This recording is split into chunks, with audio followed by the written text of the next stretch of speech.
আসসালামু আলাইকুম রহমতুল্লাহ। এই ভিডিওতে আমরা ফোড়া নিয়ে কথা বলছি। বর্তমানে প্রচণ্ড গরম। এই গরমে চেম্বারে ফোড়ার কমপ্লেন নিয়ে বেশ রোগী আসতেছে। হোমিওপ্যাথিতে অত্যন্ত কার্যকারী মেডিসিন আছে, যেগুলো প্রেসক্রিপশন করতে পারলে এবং ভালো মানের যদি ওষুধ হয়, আমি দেখেছি আমার চিকিৎসায় 24 ঘন্টার কম সময়ের মধ্যে ফোড়াগুলো ফেটে যায় এবং বিষাক্ত যে পুঁজগুলো আছে, সে পুঁজগুলো কিন্তু বের হয়ে যায় এবং বের হয়ে যাওয়ার পরে খুব অল্প সময়ের মধ্যে সেটা শুকিয়েও যায়। আমরা সাধারণত বর্তমানে ২ ধরনের ফোড়া পাচ্ছি। তার মধ্যে একটা হলো কার্বনকুলোসিস আর আরেকটা হচ্ছে ফলিকুলাইটিস। ২ ধরনের পাচ্ছি। আ এই ফোড়াগুলো খুব সাধারণ, সাধারণ ফোড়া। আ স্টেফাইলোকক্কাস ওরিয়াস দ্বারাই সাধারণত এগুলো বেশি সৃষ্টি হচ্ছে এবং চামড়ার আ নিচ থেকে বা পৃষ্ঠতল থেকে এক ধরনের ব্যাকটেরিয়া বা ছত্রাক দ্বারা আক্রান্ত হওয়ার পরেই এই ফোড়াগুলো বেশি দেখা যাচ্ছে। তো ফোড়ার সাধারণত যে লক্ষণগুলো নিয়ে আমাদের কাছে রোগীরা আসে, ও জায়গাটা আক্রান্ত স্থানটা খুব আ স্পর্শকাতর হয়। গোলাপি কালার দেখতে পাই। কারণ আমরা হোমিওপ্যাথিতে সিম্পটমস ছাড়া ওষুধ প্রেসক্রিপশন করতে পারি না। গোলাপি আকার হয়, চামড়াটা কিছুটা সোয়েলিং থাকে এবং অনেক এলাকা ধরে ব্যথা থাকে। অনেক সময় আ রোগীর জ্বর পর্যন্ত চলে আসতে পারে এই ব্যথার ফলে। পুজ সৃষ্টি হয়, কিছু ওইখানে টিস্যু ড্যামেজ হয়, ফলে আক্রান্ত স্থানটা ব্যথা হয় এবং যখন ওই ফোড়া থেকে আপনার পুঁজগুলো বেরিয়ে যায়, আ মৃত টিস্যুগুলো বেরিয়ে যায়, তখন অটোমেটিক ব্যথা কমে যায়, ফোড়াটা ভালো হয়ে যায়। অন্যান্য উপসর্গর মধ্যে আমি লাস্ট 2 ডেজ এগো ২ দিন আগেও যে রুগীটা আমি দেখেছি বা আরো সমসাময়িক সময়ে যেগুলো রুগী পেয়েছি, সেগুলোর সমন্বয়ে যেটা দেখেছি, রুগীদের মধ্যে বর্তমানে ক্লান্তি পাচ্ছি, জ্বর পাচ্ছি, আ খুব সে অসুস্থ। একটা ফোড়ার জন্য মনে হচ্ছে প্রচন্ড অসুস্থ। এ ধরনের অনুভূতি পাচ্ছি এবং যে জায়গাগুলোতে ফোড়া হচ্ছে, ওই জায়গাগুলোতে আগে ইচিং থাকতেছে, সেটাও পেয়েছি এবং আ ফোড়া যেখানে হচ্ছে তার আশেপাশে আগে লাল হচ্ছে, ব্যথা হচ্ছে, মনে হচ্ছে ব্রণ টাইপের কিছু হবে। এরপরে ফোড়া দেখা যাচ্ছে।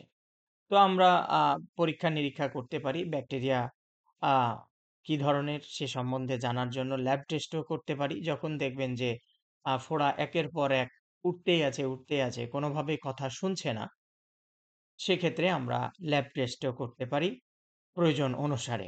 পরীক্ষা-নিরীক্ষা করে তারপরে ঔষুধ দিতে পারি।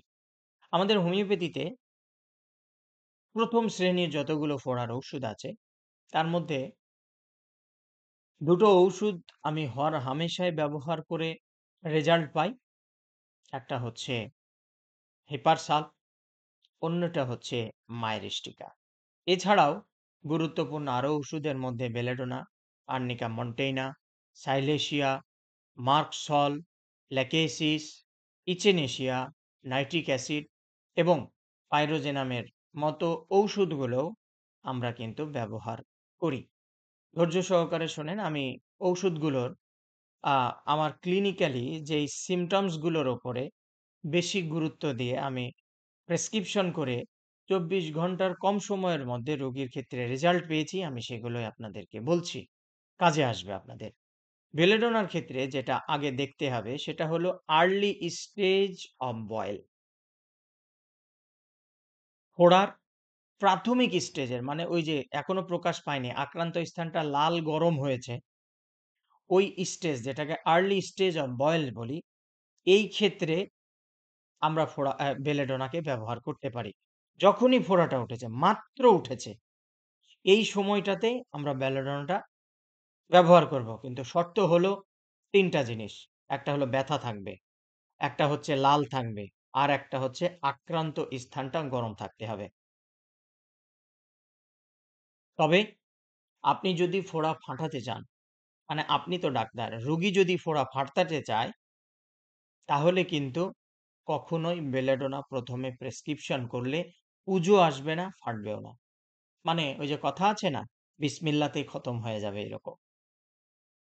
পুজো আসবে না, ফোড়াকে আর উঠতেও দেবে না। ১ম এই একদম বিদায় করে দেবে। মানে বিসমিল্লাতেই খতম। এটা হলো বেলেডোনার। ৩ টা জিনিস মনে রাখতে হবে। গরম, লাল, ব্যথা। বেলেডোনা ২ টো potency আমি খুব ভালো রেজাল্ট পেয়েছি ব্যবহার করে। একটা হলো বেলেডোনা 3 বা 3x, যদি 3 না পান তাহলে 3x, অপরটি হচ্ছে 6 or 6x। কখনো, কখনো খুব রেয়ার কেসে দেখলাম আমি 30 ও ব্যবহার করেছি। নেক্সট অস্ত্র এবং মহান অস্ত্র সেটা হচ্ছে হিপারসাল। হিপারসাল, হিপারসাল প্রেসক্রিপশন করেছি আর ওই ফোড়া ফাটেনি, ফোড়া ভালো হয়নি, এমন কেস আমার জীবনে একটাও নেই। বলতে পারেন বিখ্যাত একটা হোমিওপ্যাথি মেডিসিন হচ্ছে হেপারসাল। যেসব ফোড়াতে সাংঘাতিক লেভেলের ব্যথা থাকবে। কি বলেছি? যেসব ফোড়াতে সাংঘাতিক লেভেলের ব্যথা থাকবে, ব্যথার কারণে রোগী বিন্দুমাত্র স্পর্শ করতে দেবে না। ওই সকল ফোড়াতে হিপারসাল ব্যবহার করতে যদি আপনি ভুল করেন, আপনার উচিত ডাক্তারি না করা। আমার কথা বোঝা এসছে তো? যে সকল ফোড়াতে সাংঘাতিক ব্যথা থাকবে, ১ম এই বলেছি, সাংঘাতিক ব্যথা থাকবে, স্পর্শ করতে দেবে না। তাতে অবশ্যই হিপারসাল দিতে হবে। এখন আপনি যদি ফোড়া ফাটাতে চান, রোগী যদি চায় যে পয়জনগুলো, মরা টিস্যুগুলো, পুঁজগুলো বের করে দেন, আমার শরীরে চেপে দেওয়ার কোনো দরকার কি নেই? দরকার নেই। সেক্ষেত্রে ২ টো potency-কে মনে রাখবেন। একটা ৩ আর একটা ৬। একটা ৩ আর একটা ৬। আর যদি মনে করেন সাংঘাতিক ব্যথা, সাংঘাতিক স্পর্শকাতরতা আছে, কিন্তু রোগী চাচ্ছে না ফোড়া ফাটাতে। ধরেন সে ডায়াবেটিসের পেশেন্ট, রিস্ক হয়ে যায় না? সেক্ষেত্রে উচ্চ শক্তি মানে ৩০ এর উপরে ২০০, ২ ঘন্টা অন্তর, অন্তর দিন, ও ফোঁটা জায়গায় বসে মিলে যাবে। নেক্সট ইম্পোর্টেন্ট সেটা হচ্ছে আর্নিকা মন্টেনা। কোনো ঘা কিংবা ফোড়া। আর্নিকার ১ম কথা হলো মাত্রাতিরিক্ত ব্যথা। স্পর্শ করলেই রোগী প্রচণ্ড ব্যথা পায়। হিপারসালফে কি বললাম? স্পর্শ করতে দিবে না। স্পর্শ করতে দেবে না। আর আর্নিকাতে বলছি স্পর্শ করতে দিবে, দিলে ব্যথা হবে এবং রোগী যদি হাত দেন ব্যথা প্রচুর। ফলে রোগী বলবে, "আমার কাছে এসো না, দূরে সরো, দূরে সরো, দূরে সরো।" এরকম করবে।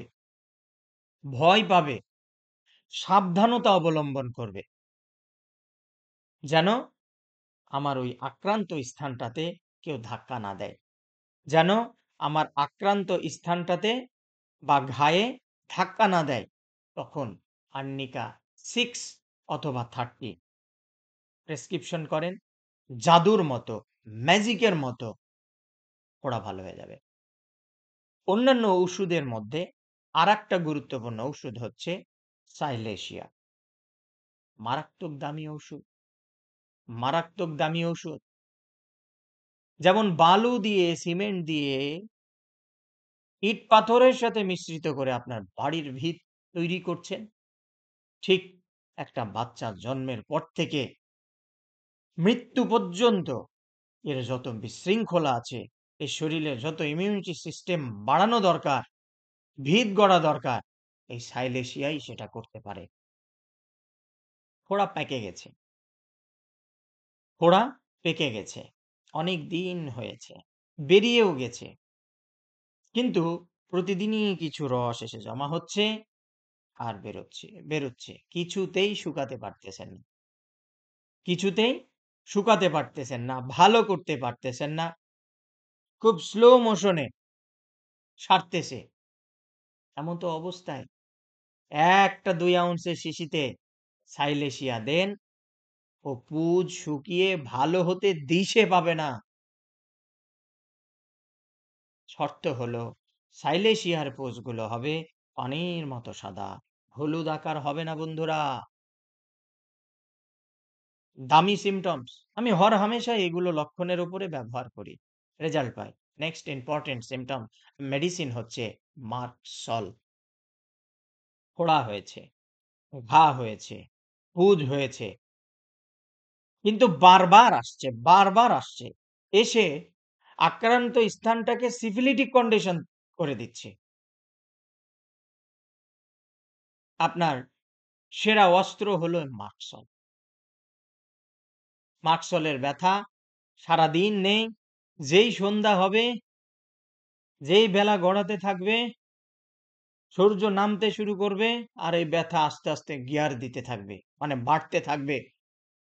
বিশেষ করে দাঁতের মাড়িতে ফোড়া হয়েছে, দাঁতের মাড়িতে ঘা হয়েছে, আপনার চয়েস অফ ড্রাগ এর মধ্যে ১ নাম্বার স্থানে রাখতে হবে এই মার্কসলকে। মার্কসল যদি নিম্ন পোটেনসি দেন, তাহলে সেগুলো পেকে ফেটে বেরিয়ে যাবে। আর উচ্চ শক্তি যদি দেন, মানে ২০০ র উপরে যদি প্রেসক্রিপশন করেন, তাহলে সেটা ওই জায়গাতেই বসে হারিয়ে যাবে। এগুলো পরীক্ষিত, এগুলো পরীক্ষিত। আমি সাধারণ মানুষদেরকে বলব, এগুলো কেসে দিনের পর দিন অ্যান্টিবায়োটিক খাওয়ার দরকার নেই। খেলে ওটা গোটা হয়ে জমাট বেঁধে আ আ মৃত টিস্যুগুলো জমা লাইপোমার মতো হয়ে যাবে। ম্যালিগন্যান্ট বেনিয়ান টিউমারের মতো হয়ে যে ক্যান্সার হয়ে যেতে পারে। ওর থেকে আপনি হোমিওপ্যাথি চিকিৎসা নেন। ৳৩০০-৪০০ র ওষুধ খেলেই ব্যাস কেল্লা ফতে। ওই যে বিসমিল্লাতে খতম ১ম এই বললাম। Next important medicine Lachesis. আহাহা! মারাত্মক অস্ত্র। ফোড়া বের করুন তো দেখি। বের করেছে। দেখছেন ফোড়ার আকারটা নীল, নীলচে লাল। মানে নীলও বোঝা যাচ্ছে, লালও। Bluish, bluish red. মানে ওই রোগীর ফোড়া বলতেছে, "তুমি আমাকে ল্যাকেসিস দাও। আমি এক্ষুনি এখান থেকে বিদায় নেব। খালি এখন এইখান থেকে না, এই রোগীর শরীল থেকে বিদায় নেব।" পোটেনসি 630 টু 100, 630 টু 100। নেক্সট হচ্ছে ইচেনেশিয়া। আহা! দারুণ, দারুণ! ইচেনেশিয়াকে বলা হয় হোমিওপ্যাথি অ্যান্টিবায়োটিক। অনেকে বলে হোমিওপ্যাথিতে অ্যান্টিবায়োটিক নাই। আহাহা! হোমিওপ্যাথির অ্যান্টিবায়োটিকের কত পাওয়ার আপনি জানেন? ইচেনেশিয়াকে বলা হয় হোমিওপ্যাথি অ্যান্টিবায়োটিক। যে কোনো ফোড়া, বিশেষ করে যখন মারাত্মক আকার ধারণ করেছে, আপনি নিশ্চিন্তে এই ওষুধটাকে দিনে ৩ বার আফটার ইটিং ব্যবহার করেন। ২য় বার আর হয় কি দেখেন? ধরেন আপনি হেপার সালফ দিয়েছেন, আপনি বেলেডোনা দিয়েছেন, ফোড়া ফেটে গেছে। কিন্তু বারবার রিকারেন্টলি সেটা হতে আছে। এখন অ্যান্টিবায়োটিকের প্রয়োজন। এখন আপনারা অনেকে বলতে পারেন, "তো স্যার ১ম এই ইচেনেশিয়া মেরে দেব।" না, না। আপনার যেখানে বন্দুক দিয়ে হবে সেখানে কামান আনার দরকার নেই। মশা বাড়ি দিলেই মরে। আর মশা মারতে আপনি কামান আনবেন তাইলে তো হবে না। তাহলে অপব্যবহার হলো। যেটা হচ্ছে, অপব্যবহার করা যাবে না। যেটার ক্ষেত্র সেটা সেখানেই ব্যবহার করতে হবে। ইচেনেশিয়া আফটার ইটিং চালিয়ে যান। আর জীবনেও হবে না। আমি রেজাল্ট পেয়েছি। নেক্সট অস্ত্র হচ্ছে নাইট্রিক অ্যাসিড। আহ! এটাও দারুণ। অতীতে যাদের সিফিলিস ছিল, মানে গনোরিয়া, সিফিলিস, ওই যে অবৈধ কাজ করতে গেছে, বাড়িতে বলতে লজ্জা পেয়েছে, বিয়ে করব, বাবা-মা খুঁজেছে ছেলেটা এস্টাবলিশড হোক। কিন্তু ছেলেটার যে বিয়ে করা প্রয়োজন, বাবা-মা এদিকে লক্ষ্য করেনি।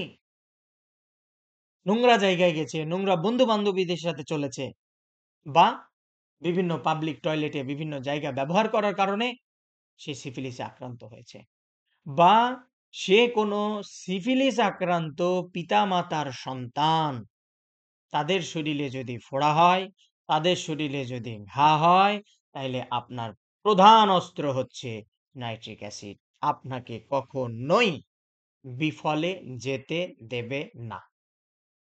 প্রোটেনসি 30 টু 100, প্রয়োজনে আরো উচ্চ প্রোটেনসি দিতে পারেন 1 m 10 m পর্যন্ত। Next important and last medicine ফোড়ার জন্য, সেটা হলো পাইরোজিনাম NUM। এটা নসড ওষুধ। যখন ফোড়া বা ঘা দীর্ঘদিন ধরে সারতেছে না, যাদের সারা বছর জানুয়ারি টু জানুয়ারি, বছরের পর বছর, দিনের পর দিন শরীরে কোনো না কোনো জায়গায় ফোড়া লেগেই আছে, ফোড়া উঠতেই থাকে, তাদেরকে বলছি, তাদের জন্য ডাক্তারদেরকে আমি বলছি, পাইরোজেনাম একটানা কয়েক সপ্তাহ, 2 or 3 উইকস আপনারা রোগী চালিয়ে যান তো। একদম জার্মানি ওষুধ দেবেন, দাম লাগলে লাগুক। রোগীর পয়সা দিয়ে কিনতে কষ্ট হবে সত্য, কিন্তু খেয়ে যে আরাম পাবে, আর তারপরে দোহাত তুলে যে দোয়াটা করবে না, ও পয়সার কাছে ওই দোয়া কখনো মিলবে না। চালিয়ে যান। এটা পুরো শরীরের, এটা পুরো শরীরের সিস্টেমকে পরিষ্কার করে দেয়, পরিচ্ছন্ন করে দেয়। যারা অ্যালার্জিতে ভুগতেছে, এদেরকে কয়েকটা সপ্তাহ চালিয়ে দেন না, দেখেন কি রেজাল্ট পান। যাদের দুদিন পর পর ফোড়া, দুদিন পর পর অ্যালার্জির সমস্যা, দুদিন পর পর মুখে ব্রণ উঠতেছে, চালান তাদের জন্য পাইরোজিনাম। রেজাল্ট আপনার কাছে। আর সে রেজাল্ট গুলো আমাকে কমেন্টসে জানাইতে হবে, জানাইতে হবে। এবং এই ভিডিওগুলো শেয়ার করবেন, যেন ডাক্তারবাবুরা এগুলো দেখে ব্যবহার করে উপকার পায়, এবং সমাজে যেন প্রতিটা ঘরে ঘরে ছড়িয়ে যায়। হোমিওপ্যাথি ওষুধ কাজ করে, ম্যাজিকের মতো কাজ করে, দ্রুত গতিতে কাজ করে। আশা করি আপনারা এই কয়েকটা মেডিসিন ব্যবহার করবেন এবং রেজাল্টগুলো কমেন্ট সেকশনে জানাবেন। সমস্ত হোমিওপ্যাথি এবং সাধারণ মানুষের কাছে হোমিওপ্যাথি চিকিৎসা সেবা ছড়িয়ে দেওয়ার জন্য ভিডিওটা বেশি বেশি শেয়ার করবেন। এই ভিডিওতে এই পর্যন্ত। নেক্সট ভিডিওতে কোনো টপিক নিয়ে আবারও আলোচনা করব। সে পর্যন্ত সঙ্গেই থাকবেন। আল্লাহ হাফিজ।